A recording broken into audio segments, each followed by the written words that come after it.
I began at Fordham University as a pre-med student. I took a course called cardiac morphogenesis. I couldn't read it, I couldn't say it, I sure couldn't pass it. So then I decided to go into pre-law, then journalism.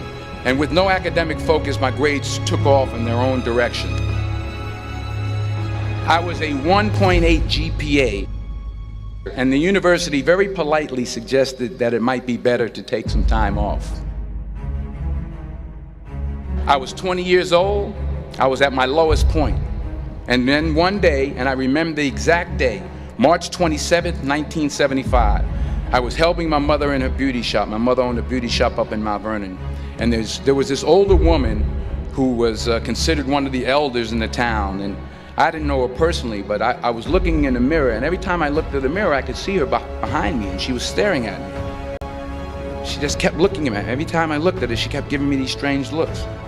So she finally took the dryer off her head and she said something I'll never forget. She said, "Young boy, I have a prophecy, a spiritual prophecy." She said, "You are going to travel the world and speak to millions of people."